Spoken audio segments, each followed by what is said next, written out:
Hello दोस्तों, welcome to our channel. तो ये वीडियो उन लोगों के लिए शूट की जा रही है जिन लोगों का 17 और 18 को एग्जाम है। ये लास्ट टाइम की जो टिप्स हैं या लास्ट टाइम की जो भी चीजें हैं, अगर आप इन चीजों को फॉलो करते हो तो विश्वास मानिए आप बहुत अच्छे से एग्जाम के डर से निकल जाओगे। आपको एग्जाम में जाते टाइम डर भी नहीं लगेगा और आप अच्छा स्कोर करोगे। और हम भगवान से दुआ करते हैं कि जितनी आपने मेहनत की है कहीं उससे ज्यादा आप लोगों को मिलेगा, और ये मिलना ही है क्योंकि आपने स्मार्ट चीजों को फॉलो किया है। और अभी मैं जिन चीजों के बारे में बता रहा हूं, अगर ये बातें आपके दिमाग में रह गई तो 100% आप लोगों को इस चीज का फायदा मिलेगा।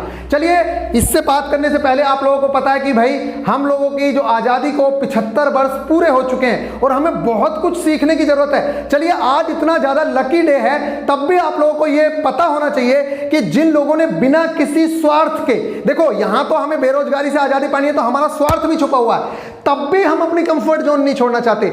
उन लोगों ने जो वो वीर सपूत रहे हैं, उनकी मतलब माताओं को भी सैल्यूट है, उनके घर वालों को भी सैल्यूट है कि उनका बच्चा ये सब कर रहा था और तब भी उन लोगों ने उस चीज को सपोर्ट किया। यहां अगर किसी का बच्चा साधु बनने चला जाए या किसी का बच्चा कुछ करने चला जाए तब कुछ नहीं होता। और मैं तो आप लोगों से ये कह रहा हूं कि आप किसी और के लिए नहीं, आपको तो अपनी खुद की बेरोजगारी मतलब अपने स्वार्थ के लिए मेहनत करनी है, तब भी आपसे मेहनत नहीं हो रही है। अभी तक भी लोग अपनी कंफर्ट जोन को नहीं छोड़ पा रहे हैं, तो हम लोगों को सोचना चाहिए कि उनके अंदर कितना बड़ा दिल रहा होगा, उन लोगों को हमें कितना सैल्यूट करना चाहिए जो आज हम आजाद भारत में खड़े होके जहां मन करता है जो मन करता है हम बोल भी पा रहे हैं। अदरवाइज आप लोगों को पता है कि अंग्रेजों के गुलाम हो रखे होते, कुछ भी नहीं कर पाते। आज जो हम सबके सामने खुल के बोल पा रहे हैं, जो मन करता है हम कर रहे हैं ना, ये सिर्फ और सिर्फ उनकी जो शहीद हुए हैं, जिन लोगों ने इतना अपना बलिदान दिया है, उनकी फैमिलीज तक ने बलिदान दिया है, उन लोगों को सैल्यूट तो बनता ही है। साथ साथ उनसे हमें बहुत कुछ सीखना भी चाहिए कि किस तरह से बिना किसी स्वार्थ के उन्होंने इतनी मेहनत की और हमसे अपने स्वार्थ के खातिर भी इतनी मेहनत नहीं हो रही है। ऐसे ही नहीं मिल गई होगी। अंग्रेजों से लड़ना मजाक समझ रहे हो? जो आप पे शासन कर रहा है उससे आपको पूरे देश को आजाद कराना है। और ये कंधे ये नहीं है कि भैया सिर्फ बहुत सारे करोड़ों लोग खड़े थे। आप लोगों को पता होना चाहिए कि कुछ चुनिंदा लोग ही थे जिन लोगों ने आजादी में इतना ज्यादा भाग लिया है और हम लोगों को आज आजाद करा दिया। हम जो बोल पा रहे हैं ना, ये सिर्फ उनकी बदौलत है। तो आप लोगों को बेरोजगारी से आजादी चाहिए, ये आपका एम होना चाहिए। चलो, आप किसी दूसरे का स्वार्थ नहीं कर रहे, अपने स्वार्थ के लिए तो कर रहे हो। आप देश के लिए नहीं कर रहे लेकिन अपने लिए तो कर ही रहे हो। तो कम से कम देश की तो सेवा करोगे ही। जब इंडियन गवर्नमेंट के एम्प्लॉय हो तो देश की सेवा तो बनती ही है। और रेल सेवा भी ऐसा नहीं है कि आप समझ रहे हैं रेल की सेवा करोगे तब भी आप देश की सेवा करोगे। तो प्लीज आप लोग अपनी बेरोजगारी से छुटकारा भी पाओगे ही पाओगे। फिलहाल आप इन चीजों को देखिए कि हमें किस तरह से चीजें करनी है। सबसे पहले तो मैं आप लोगों को बता दूं कि जिन लोगों का भी 17 अगस्त की फर्स्ट शिफ्ट में एग्जाम है, प्लीज मेरे को टेलीग्राम पे मैसेज कर दो, यहां कमेंट कर दो with examination centre and name. हम 7 बजे के टाइम ही आप लोगों को MIT मुरादाबाद के सामने मिलेंगे। MIT Moradabad institute of technology. Possible हुआ तो मैं खुद जाके वहां पे आप लोगों को मिलूंगा, अदरवाइज टीम तो रहने वाली है, कानपुर भी है, यहां भी। चलिए, यहां बात करेंगे कितनी चीजें करनी है। देखिए, मेरा सबसे बेस्ट चीज, बाकी चीजों को बात करेंगे, सबसे बेस्ट जो चीज है वो तो मैं हर बार कहूंगा, इस चीज को अपने दिमाग में ठूस लेना, चाहे कुछ हो, चाहे आप कितने भी वीक स्टूडेंट हो, चाहे आप कितने भी टैलेंटेड स्टूडेंट हो, अपने पूरे टाइम का यूटिलाइज करना और 100 क्वेश्चन हर हाल में देखना है। अगर आपने 100 क्वेश्चन नहीं देखे तब आप मेरे साथ तो नाइंसाफी करोगे ही, अपने साथ तो पता नहीं क्या कर लोगे। मेरा कोई भी ऐसा बच्चा नहीं होना चाहिए जिसने 100 क्वेश्चन नहीं देखे। पहला राउंड जब जाएगा तो पहला राउंड बिल्कुल निकलते चले जाओगे ऐसे जल्दी जल्दी। जब आप जल्दी जल्दी निकल के जा रहे होगे, उस टाइम पे अगर किसी क्वेश्चन को आपको लग रहा है कि ये क्वेश्चन मैं कर तो लूंगा लेकिन अभी टाइम लग जाएगा, उस क्वेश्चन को मार्क फॉर रिव्यू करो। कोई क्वेश्चन आपको गलत दिख रहा है, उस क्वेश्चन पे टाइम वेस्ट मत करो, आगे निकलो। समझ रहे हो ना? सेकंड टाइम में जब हम आएंगे तब हम चीजों को देखेंगे कि क्या गलत है क्या सही है। मार्क फॉर रिव्यू कर दो, अभी उसे क्लिक मत करो। अगर आपने सोल्व कर लिया, आपको लग रहा है आंसर ये हो गई, तब भी आप क्लिक भी कर दीजिए, मार्क फॉर रिव्यू कर दीजिए। लेकिन अगर क्लिक करने के बाद मार्क फॉर रिव्यू किया तो इसका मार्क्स काउंट भी होगा, नेगेटिव मार्किंग भी होगी, ये याद रखना। तो जिन क्वेश्चंस को आपको लगता है कि ये क्वेश्चन मैं कर लूंगा लेकिन अभी टाइम लगेगा, उस क्वेश्चन को मार्क फॉर रिव्यू करके निकलो। क्योंकि जब सेकंड राउंड में आओगे तो सबसे पहले उन क्वेश्चंस को देखना जो आपको लग रहा था कि ये क्वेश्चन तो मैं कर ही लूंगा। तो सेकंड राउंड में जब आपके दिमाग पे प्रेशर कम हो चुका होगा तो उन चीजों को कर लोगे। चलिए, अब पहले स्टार्टिंग से बात करते हैं। क्या है, आज हो गई है 15 अगस्त, 17 को पेपर है, मतलब कुछ बच्चे तो आज रात को ही निकलेंगे, कुछ बच्चे कल को निकलेंगे, जैसा भी है। मतलब अगर मैं पूरा मानूं तो आज रात आपके पास है, कल का भी पूरा दिन ही है, चाहे आप सफर में होगे कहीं भी होगे। तो सबसे पहला जो काम आप लोगों को करना है वो ये कि इस टाइम पे जीके को देखो, अगर कोई टॉपर बच्चा है उसकी बात मैं अलग करता हूं, वो तो भाई जो मन करता है आप वो पढ़िए, आपके ऊपर है। लेकिन अगर आप टॉपर की कैटेगरी में नहीं है तो प्लीज इस जीके को ज्यादा वेटेज मत दीजिए, जीके को ज्यादा पढ़ना नहीं है, क्योंकि इसका निश्चित नहीं है कहां से क्या चीजें आएंगी। लास्ट टाइम पे अगर देखना भी है, देखिए रिवीजन 2-3 तरीके से होता है, टाइम के अकॉर्डिंग। अभी आपके पास इतना टाइम नहीं है कि आप हर चीज को लिख के देखोगे, तो प्लीज अगर टाइम है तब तो आप मैथ्स के फॉर्मूलाज और जो साइंस के फॉर्मूलाज हैं, जितने भी क्वेश्चंस आते हैं, चाहे वो b बराबर IR, तो मैंने आपको फॉर्मूलाज सारे दे दिए हैं, मैथ्स के भी मैं अभी दे देता हूं अगर आप कहते हो तो। इन फॉर्मूलाज को जरूर से जरूर देख लेना, क्योंकि मैं लिख के दे रहा हूं इस बात को, 70% क्वेश्चंस डायरेक्ट फॉर्मूला बेस्ड आएंगे फिजिक्स के अंदर भी। 70% क्वेश्चन फिजिक्स के अंदर डायरेक्ट फॉर्मूला बेस्ड आएंगे, देख लेना आप लोग जाके। पहली बात तो न्यूमेरिकल बहुत कम ही रहते हैं, 2 न्यूमेरिकल एक शिफ्ट में मिल जाए, 3 न्यूमेरिकल मिल जाए बहुत है, इससे ज्यादा मिलेंगे भी नहीं। और किसी किसी शिफ्ट में 1 भी नहीं मिलेगा, किसी शिफ्ट में 5 भी मिलेंगे, लेकिन 2 से 3 न्यूमेरिकल का एवरेज है। तो आप लोग जरूर से जरूर उतना जरूर कर लेना जितना मैंने आप लोगों को बताया। चलिए अब बात करते हैं, सबसे पहला काम है जितना जल्दी पॉसिबल हो सिलेबस कंप्लीट हो गया है का मैसेज अपने माइंड को पहुंचा दो। और ये मैसेज तभी पहुंचाया जाएगा, आज रात ही ये मैसेज पहुंचा दो। आज रात का मतलब यह है कि कल सुबह से आपका माइंड बिल्कुल फ्री होना चाहिए। और ये फ्री कैसे होगा, देखिए मैं एक बात आपको एग्जांपल देके दिखा देता हूं। मैं कई बार कह चुका हूं, देखिए मेरे ये रीजनिंग के नोट्स हैं, ठीक है, ये मेरे रीजनिंग के नोट्स हैं। प्लीज आप लोगों ने प्रिंट निकलवाया ही होगा, जिन लोगों ने प्रिंट नहीं निकलवाया भाई अब मैं कुछ नहीं कर सकता, जिनका 17-18 को है उनका तो साथ कुछ नहीं हो सकता, लेकिन आप पीडीएफ भी देख सकते हो खाली जाके। देखिए इसमें फर्स्ट चैप्टर ये रहा, अगर आपने ये कर रखा है, आपको पता है कि मेरे मिरर और इमेज का तो कॉन्सेप्ट क्लियर है, इसे छोड़ो, तो उस चीज को आप देखिए भी मत। लेकिन जिस चीज का आपको लग रहा है कि यार इसका थोड़ा सा टॉपिक देख लेता हूं, तो उस चीज को बस चलते चलते ऐसे देख लीजिए, मतलब ऐसे अच्छा ठीक है, इस तरह से। अगर इस तरह से आपने रिवीजन किया तो आज रात ही आप साइंस से निपट जाओगे, आज रात ही आप मैथ्स के फॉर्मूलाज से निपट जाओगे, ठीक है, और आज रात ही आप किससे, रीजनिंग से निपट जाओगे। इससे क्या होगा, या अगर तीनों से नहीं निपटते तो कम से कम 1 सब्जेक्ट 2 सब्जेक्ट से आज रात निपट जाओ। बस यार ऐसे घूमना ही तो है, आपको ऐसे करना है, बस ऐसे पलटते जाना है। और पिछले 7 दिन से मैं यही बात बता रहा हूं, अगर आप इस तरह से करते हुए चले गए तो आपका दिमाग रिलैक्स फील करेगा, और दिमाग को रिलैक्स फील कराना बहुत जरूरी है। लिख लिख के करोगे रिवीजन तब भी आपको लास्ट टाइम पे लगेगा यही कि यार ये भी रह गया, ये भी रह गया। एक बात और, जीके को इस टाइम पे ज्यादा दिमाग मत खपाओ। एक बार जब पूरा सिलेबस तीनों सब्जेक्ट कर लो ना, देखो वहां से चीजें निश्चित हैं। अगर वहां से आप कुछ भी पढ़ोगे ना तो वहां से आने के पूरे चांस है। वहां कोई भी चैप्टर उठाओगे साइंस का तो वहां से चीजें आएंगी, लेकिन यहां जीके का कुछ भी फिक्स नहीं होता है। इसलिए मैं आप लोगों से कह रहा हूं कि जीके पढ़ ली, जितनी पढ़नी थी उस चीज को अभी छोड़िए। फिलहाल जितना आप लोगों को किया जा रहा है, आप बाकी के तीनों सब्जेक्ट के कॉन्सेप्ट्स एक बार उड़ती निगाह से जरूर देख लो, क्योंकि जब फॉर्मूला आएगा तो आपके दिमाग में वो चीज मिल जाएगी। ये काम आपको पहला करना है, ठीक है। उसके अलावा सिर्फ और सिर्फ रिवीजन करना है, बाकी कुछ नहीं करना है। अगर एक आध चीज नई कॉन्सेप्ट, जैसे कि मैंने 10 मिनट की पूर्व धारणा कराई, तो अभी मैं एप्लीकेशन के अंदर कथन निष्कर्ष का भी लेक्चर डालने वाला हूं, तो 10 मिनट का वो लेक्चर देख लेना, जिससे कि आपके दिमाग में रह जाए कि जब मैं कंक्लूजन के क्वेश्चन करूंगा तब मैं कैसे करूंगा, या जब मैं पूर्व धारणा के क्वेश्चन करूंगा तो मेरे दिमाग में क्या 4 बातें रहनी चाहिए। उन 4 बातों को चाहे एक पेपर पे लिख लो, चाहे कुछ, पूर्व धारणा करते समय उन बातों को ध्यान रखना है, कथन निष्कर्ष को करते समय उन बातों को याद रखना, आपके क्वेश्चंस बन जाएंगे। साइंस एंड मैथ्स के फॉर्मूलाज एटसेट्रा पर ध्यान दो, अगर टाइम है तो लिख लो, अदरवाइज सिर्फ ऊपर से देख लो, इससे ज्यादा कुछ नहीं करना है, ठीक है। मैं कह रहा हूं आर एस अग्रवाल आप खोलिए और पलटते चले जाइए कि ये है, ये है, ये फॉर्मूला, सारे फॉर्मूलों से रूबरू हो जाओगे जितने भी फॉर्मूलाज आते हैं। बाकी मैं अभी कुछ चैप्टर्स हैं जैसे द्विघात समीकरण है, ये इसके कुछ बेसिक्स अभी आप लोगों को समझाता हूं स्क्रीन रिकॉर्ड करके, क्योंकि यहां पे टाइम नहीं है। हो सकता है यहां भी समझा दूं, 10 मिनट की वीडियो में ही सब कुछ समझा देंगे, ठीक है। मैं छोटे चैप्टर्स की वीडियो ला रहा हूं अभी, उन वीडियोस को आप देख सकते हो। व्यूज का कोई मतलब नहीं है, लेकिन आपके लिए कारगर साबित होगा वो।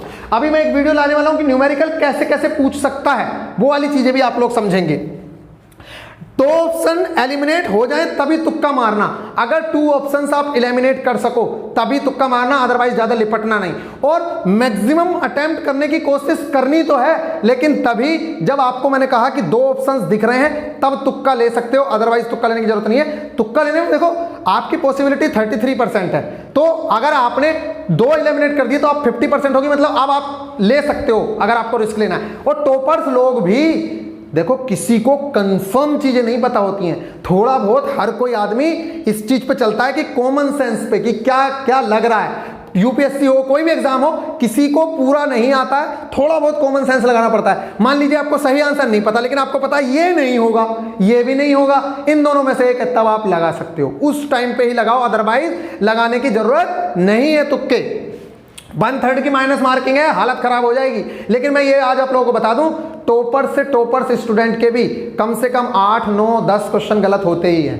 इतना आप याद रखना। अगर वो 90-92 अटेम्प्ट करता है, हम लोग भी इतना ही अटेम्प्ट करके आते थे, ठीक है, 90-92 तक अटेम्प्ट मारते थे, जिसमें से 8-10 क्वेश्चन गलत हो जाते थे, तभी वो स्कोर बनता है। अब देखो एक बात बताओ, आपने 12 क्वेश्चनों पर तुक्के मारे, ठीक है, आपके अगर 3 क्वेश्चन भी सही हो गए ना, तब भी आपका 12 में से 3 क्वेश्चन भी, और वो 100% सही होंगे ही। अगर आपने 50-50% पे मारा है, तब 12 में से 3 क्वेश्चन 100% सही होंगे, तब भी वेटेज बराबर आ जाएगा। इसलिए अटेम्प्ट अच्छा खासा रखने की कोशिश करना। पता चला आप मेरिट से वैसे ही बाहर हो गए, लेकिन ये अटेम्प्ट तभी हो, मैं बता रहा हूं आप लोगों को, अगर नहीं आ रहा है बिल्कुल भी, हो सकता है पेपर डिफिकल्ट हो, तो आप उन चीजों पर लिपटने की कोशिश नहीं करना। दूसरा, जो बच्चे एग्जाम से बाहर निकल के बोलेंगे ना 80, वो सिर्फ बोलते हैं, जब नॉर्मलाइजेशन होता है या जब कट ऑफ जब आती है रियल में, तो असलियत में उनके मार्क्स बहुत कम हो जाते हैं। इसलिए उनसे घबराना नहीं है। ये मत सोचना कि यार दूसरे ने तो इतना अटेम्प्ट कर दिया, बाद में देखेंगे रिजल्ट क्या होगा। पेपर भी ज्यादा डिफिकल्ट नहीं आएगा। पेपर के बारे में भी मैं बता दूं, देखिए इजी टू मॉडरेट पेपर आने वाला है, इजी टू मॉडरेट, और ज्यादा से ज्यादा डिफिकल्ट आया तो मॉडरेट पेपर आएगा, इससे डिफिकल्ट पेपर आपका नहीं बनने वाला है। मैक्सिमम अटेम्प्ट रखना है, ठीक है।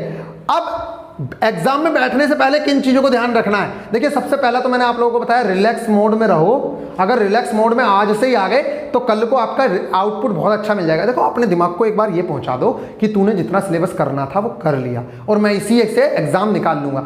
यूपीएससी टॉपर तक मैंने आपको दिया था। कुछ लड़के ऐसे हैं जिन्होंने मेडिएवल हिस्ट्री पढ़ी ही नहीं और फिर भी एग्जाम निकाल लिया। क्यों? क्योंकि उन लोगों को पता है जिन चीजों पे ज्यादा वेटेज था वो चीजें तो मैं कर चुका ना, तो उन चीजों को आप करना, ज्यादा टेंशन लेने की जरूरत है नहीं। एग्जाम में बैठने से पहले सबसे इंपॉर्टेंट बात मैं आप लोगों को बता दूं, टाइम से पहुंचना है, पूरी मेहनत बर्बाद हो जाएगी। पैसे का लालच मत करना। 10, 20, 50, 100 रुपए देके भी अगर रिक्शे वाला आपको लग रहा है कि आधा घंटा बचा है सिर्फ और जल्दी पहुंचा नहीं जाएगा, 100 रुपए दे दो, 200 रुपए दे दो, लेकिन एग्जाम पहुंच जाना। क्योंकि अगर एग्जाम छूट गया तो हजारों लाखों रुपए आपके छूट गए, आपके 5 साल बर्बाद हो जाएंगे। इसलिए बिना किसी लालच किए एग्जामिनेशन सेंटर पे टाइम से पहुंच जाना। 2 घंटा 1 घंटा पहले एग्जामिनेशन सेंटर पे पहुंचो। अगर 9 बजे से एग्जाम है तो 7 बजे एग्जामिनेशन सेंटर पे पहुंच जाओ। भैया अगर फिर भी लेट हो रहा है तो अपना पर्सनल ऑटो करो, चाहे जो मन करता है करो, टैक्सी करनी पड़ रही है टैक्सी करो, लेकिन वहां पहुंचना, क्योंकि एग्जाम में पहुंचना ज्यादा कंपलसरी है, आपके पैसे कंपलसरी नहीं है। अगर बाद में चाहे कर्ज लेके दे देंगे, कुछ बेच के दे दो, अपना बैग दे दो, शर्ट दे दो, जो मन करता है कर दो, अंगूठी घड़ी जो मन करता है दो, लेकिन एग्जाम पे टाइम से पहुंचना है। अगर टाइम से नहीं पहुंचे तो दिक्कत हो जाएगी, ठीक है। एडमिट कार्ड के साथ फोटोज ले लेना, कम से कम 4 फोटो ले लेना, अगर ना हो तो 2 ही ले लेना, जो भी है। जो आपके एडमिट कार्ड में इंस्ट्रक्शंस लिखे हैं उन इंस्ट्रक्शंस को जरूर से जरूर पढ़ लेना। और मैं कह रहा हूं टीसीएस खेला भी कर सकती है रीजनिंग के अंदर, इसलिए एक एक क्वेश्चन को, अगर इजी भी लग रहा है ना वो क्वेश्चन, एक बार फिर से रीडिंग मार लेना। अगर लगे कि यार इसका आंसर समझ नहीं आ रहा है, तब आप इंग्लिश लैंग्वेज में भी उस क्वेश्चन को देख लेना क्या कहना चाह रहा है, लेकिन क्वेश्चन के इंस्ट्रक्शंस को देख लेना। क्योंकि आरडीएसओ में इस तरह का लफड़ा हुआ है, बच्चों ने इंस्ट्रक्शंस नहीं देखे, फिर गड़बड़ हो गई, या चीजों को मतलब कोई भी चेंज हो सकते हैं। ऐसा एएलपी साइको में भी हुआ था। इसलिए आप याद रखना, रीजनिंग में थोड़े से फंडे चेंज हो सकते हैं, तो प्लीज आप एक एक चीज को जरा ध्यान से देख लेना कि कहना क्या चाह रहा है। कई बार क्वेश्चन पूछेगा कि निम्नलिखित में से जी का मान नहीं है, पूछ सकता है, आप पहला वाला ऑप्शन मार के आ जाओगे। इन चीजों का पूरा पूरा ख्याल रखना। और जैसे मैंने टेस्ट में क्वेश्चन दिए हैं, इस तरह का खेला भी कर सकता है, जैसे कि पूरा का पूरा क्वेश्चन यहां दे देगा, क्वेश्चन दे देगा, ऑप्शन दे देगा A B C D, और यहां नीचे आपसे जो ऑप्शंस होंगे, यहां ऐसे ऑप्शंस होंगे D C B A, मतलब अब आप सोचोगे यहाँ C है आंसर, यहाँ C लगा दोगे और C पे यहाँ B लिखा हुआ है। इस चीज का ध्यान रखना, इस तरह की गलती मत कर देना। ऊपर देख लेना क्वेश्चन क्या कह रहा है, अगर आपका C आंसर है तो ऑप्शंस के अंदर भी आके C ही लगाना। ये मत करना, ये गलती। अगर टेस्ट दे लो, अभी फ्री वाले टेस्ट पढ़े वीआईपी गुरुजी ऑफिशियल एप्लीकेशन पे, वहां पे जाके एक टेस्ट देके देख लो, उससे पता चल जाएगा कि क्या बात मैं बोलना चाह रहा हूं, ठीक है। जीके के टेस्ट पे अब ज्यादा रिलाई नहीं करना, जिन्होंने दे रखे हैं उनका ठीक है, लेकिन साइंस के न्यूमेरिकल के टेस्ट आप जरूर से जरूर दे दीजिए। मैं इलेक्ट्रिसिटी का भी फ्री करवा देता हूं, न्यूमेरिकल वाले सेशन में जितना पॉसिबल हो रहा है मैं उसको फ्री करवा देता हूं। आप प्लीज न्यूमेरिकल वाले सेशन जरूर देख लेना, अगर क्वेश्चन आया तो आपका वहां से न्यूमेरिकल फंस जाएगा। अब करना क्या है ये देखिए। और एक चीज और बता दूं, कुछ लड़के ऐसे होते ही हैं जो बरसाती मेंढक टाइप के हैं, जिनको ये नहीं पता है कि अल्फा और थीटा एक ही चीज होती है। मतलब वो साइन अल्फा अगर क्वेश्चन आ गया तब भी वो कहेंगे अरे भैया आपने तो साइन थीटा पढ़ाया था, वहां तो साइन अल्फा आया। ये बेवकूफ बच्चे हैं, ये हमेशा ही मिलेंगे। आप बच्चों के एनालिसिस से अंदाजा लगाना कि जो बच्चे एनालिसिस, एक बच्चे के नहीं कि एक बच्चे ने बोल दिया कि टेक्स्ट बुक से कुछ नहीं आया था तो कुछ नहीं आया था, ये बातें गलत होती हैं। आप खुद देखिए पेपर में क्या आया, फिर आपने टारगेट्स में क्या पढ़ा, उस चीज से आप अंदाजा लगाना कि चीजें फंसी या नहीं फंसी। एक लड़के के कहने से, क्योंकि हो सकता है कुछ लड़के ऐसे भी होते हैं जो किसी ना किसी को बदनाम करने के लिए बैठे रहते हैं, पढ़ते वो खुद है नहीं। देखो सिलेक्शन तो उसी का होगा जो पढ़ा है, ऐसे तो सिलेक्शन होगा नहीं। स्मार्ट स्ट्रेटजी आगे तो ले जा सकती है, भाई आप 40 पे पढ़े हो आपको 70 तक ले गई, लेकिन इस चीज की गारंटी थोड़ी दे देगी कि आप लोगों का सिलेक्शन हो जाएगा। इस चीज का आपको ध्यान रखना है कि हम लोगों ने आपको जितना बूस्ट किया है हम आगे भी बूस्ट करेंगे। अभी तो खेला शुरू हुआ है 17 अगस्त के बाद। 17 अगस्त के बाद आप लोग देखना कि कितनी बेस्ट चीजें और आपके अंदर इंक्लूड करेंगे। और जिन लोगों का एग्जाम सेकंड शिफ्ट में, थर्ड शिफ्ट में, उन लोगों से मैं बार बार कह रहा हूं कि प्लीज एनालिसिस जरूर से जरूर देख लेना। इस चैनल पे भी एनालिसिस चलेगा, दूसरे अपने ब्लॉग्स वाले चैनल पे भी एनालिसिस रहेगा, तो एनालिसिस जरूर देखना। मैं ऐसा एनालिसिस करवाऊंगा, एक एक चीज बच्चे से हम पूछवा देंगे कि क्या क्या चीजें आई हैं, और उसका टेस्ट आप लोगों को नेक्स्ट डे कह रहा हूं, उसी रात को आप लोगों को एप्लीकेशन में उसका टेस्ट मिल जाएगा जिस बेस पे क्वेश्चंस आए हुए हैं। तो आप लोग टेस्ट जरूर से जरूर लगाना। बीआईपी गुरुजी ऑफिशियल एप्लीकेशन प्ले स्टोर से डाउनलोड कर लो, वहां पे इस टेस्ट आपको जितने भी एनालिसिस चलेंगे उनके आपको टेस्ट लगाने हैं। और जिन बच्चों का एग्जाम नहीं भी है ना 16, 17, 18, भैया आप लोग भी उस एनालिसिस से क्वेश्चंस को लिखते रहना, क्योंकि वहां से क्वेश्चंस आपको रिपीट होंगे।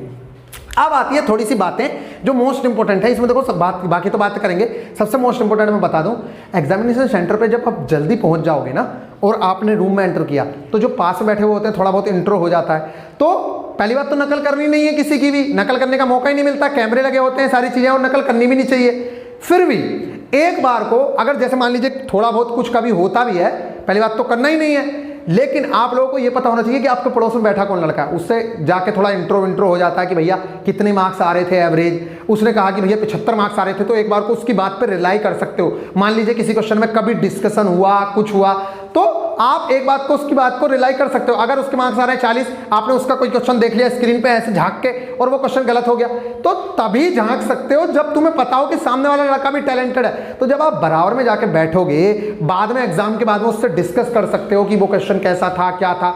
इसलिए मैं आप लोगों से कह रहा हूं कि टाइम से पहुंचना, रिलैक्स फील करना और जाके अपने भगवान का नाम लेके ही पेपर को स्टार्ट करना। 3 चीजों का हमेशा ध्यान रखना। जब पेपर स्टार्ट करो, भगवान का नाम लेके पेपर को स्टार्ट करना। दूसरा, 100 क्वेश्चन हर हाल में देखना।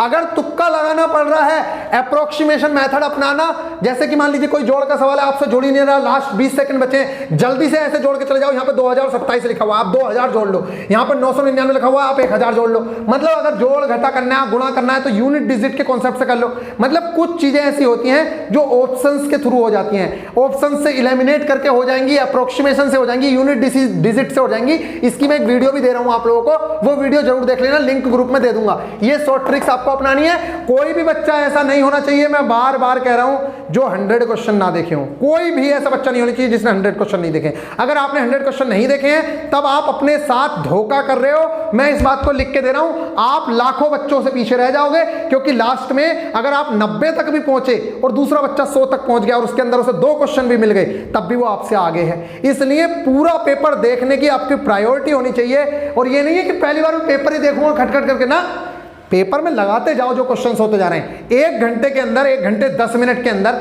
आप पूरा का पूरा पेपर निपटा लो एक बार। फिर उसके बाद सेकंड राउंड में आना, आप वो क्वेश्चन भी कर लोगे जो आपके पहले राउंड में नहीं हुए। इस चीज को मैं बार बार बोल रहा हूं, तो इस चीज में वजन है, इस चीज को याद रखना।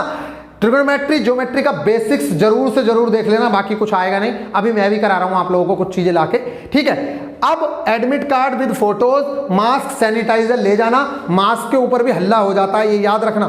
मास्क लेके जरूर जाना, कई जगह पे हल्ला हो जाएगा, भागे फिरोगे इधर उधर। अपना एग्जामिनेशन सेंटर पे जाके सबसे पहले ये मिलान कर लेना कि यही एग्जामिनेशन सेंटर है या कोई और है। सारी चीजों को बहुत अच्छे से देख लेना, अपना रोल नंबर चेक कर लेना। पता चला जब एग्जामिनेशन की लाइन लग गई और वो लाइन से निकालना है कि आपका एग्जामिनेशन सेंटर ये नहीं बराबर वाला है, फिर हो गया काम। इस तरह और फिर भागे भागे जाओगे, पेपर ऊपर सब बिगड़ जाएगा। इस चीज का याद रखना। 2 घंटे पहले पहुंच जाना, वैलिड आईडी और आधार कार्ड, सिर्फ आधार कार्ड लेके मत जाओ, अगर दूसरी आईडी है तो उसको भी लेके चले जाओ। कई बार आधार कार्ड को इनवैलिड बता देते हैं वो कि साहब ये नहीं हो रहा, ऑथेंटिकेशन ये नहीं हो रहा, तो अपने साथ 1-2 आईडी जरूर से जरूर रखो, क्योंकि ये लाइफ का सवाल है। नेक्स्ट है टाइम से सारी चीजें चेक कर लेना। जिस बंदे को, जैसे मान लीजिए आपको पीरियोडिक टेबल नहीं आती है, कुछ है इंस्ट्रक्शंस पढ़ रहे हो, अभी टाइम है, उस टाइम पे हो सकता है, वैसे करना नहीं चाहिए, लेकिन अगर कुछ लड़के कर लेते हैं कि वो अपनी पीरियोडिक टेबल कह रहा हूँ, वो ट्रिगोनोमेट्री वाली टेबल बना लेते हैं कि चलो क्वेश्चन आएगा तो आसान हो जाएगा। इस तरह से चीजें आप कर सकते हो, जो चीजें करनी है रफ पेज मिलता है उनसे पूछ के, अगर वो कहते हैं तो आप कर सकते हो, अदरवाइज नहीं करना है। 100 क्वेश्चन देखना ही देखना है। ये टिप्स एंड ट्रिक्स थे, तो प्लीज आप लोग जरूर से जरूर इतना करें। 17 अगस्त को जिस भी बच्चे का एग्जाम है MIT मुरादाबाद में, मैं आऊंगा, मैं सोच रहा हूं, या हमारी टीम तो रहेगी रहेगी साथ में। अगर मुरादाबाद में बच्चे नहीं मिलते हैं तो हम हल्द्वानी भी पहुंच सकते हैं। आप लोग मुरादाबाद के हो तो प्लीज बताइए, और अपने सेंटर का पूरा नाम और एड्रेस जरूर से जरूर बताइए, जिससे कि हम वहां पे पहुंच सकें। चलिए फिर मिलेंगे नेक्स्ट वीडियो में, ख्याल रखेगा। बाकी वीडियोस आ रही हैं, मैं कथन निष्कर्ष की भी वीडियो आप लोगों को प्रोवाइड करा देता हूं, तो एप्लीकेशन पे जाके जरूर से जरूर उस चीज को देख लेना। 4 से 5 मिनट की वीडियो ही होगी, उसके अंदर मैं आप लोगों को बस, मैंने कहा ना, मैं टिप्स बता दूंगा उसके कि कैसे क्वेश्चंस करने हैं। बाकी ज्यादा क्वेश्चंस के चक्कर में ना पड़ो, सिर्फ क्वेश्चंस देखो, कॉन्सेप्ट देखो कि ये कॉन्सेप्ट है क्वेश्चन का, 2 क्वेश्चनों से कॉन्सेप्ट समझ गए तो बस हो गया। कॉन्सेप्ट ध्यान देना, सारी चीजों के रीजनिंग में भी ज्यादा नहीं है, 2-4 चैप्टरों के कॉन्सेप्ट देखने हैं, बाकी सब तो आप कर ही लोगे। ठीक है, ठीक इसी तरीके से मैथ्स है, रीजनिंग है, साइंस है, बस इतना करके चले जाओ। साइंस के न्यूमेरिकल जरूर कर लेना, मैं फ्री करा रहा हूं आप लोगों के लिए, ये 15 अगस्त का आप लोगों के लिए गिफ्ट समझ लो। ठीक है, चलिए मिलेंगे नेक्स्ट वीडियो में, ख्याल रखिएगा। और जरूर से जरूर बताना कि कितना फंसा कितना नहीं फंसा, कहीं पे भी एनालिसिस चल रहा हो जरूर से जरूर बताना चैनल के बारे में कि कितनी चीजें आई हैं नहीं आई हैं। वैसे मुझे पता है जो लोग नए हैं उनको तो क्या ही पता चलेगा, लेकिन जो पुराने अपने साथ जुड़े हैं उन लोगों को पता होगा ही, क्योंकि वो 40 से 70 तक का भी सफर किया है। चलिए मिलेंगे नेक्स्ट वीडियो में, ख्याल रखिएगा, टेक केयर। अभी मैं वीडियोस आप लोगों को और प्रोवाइड करा रहा हूं, टेक केयर।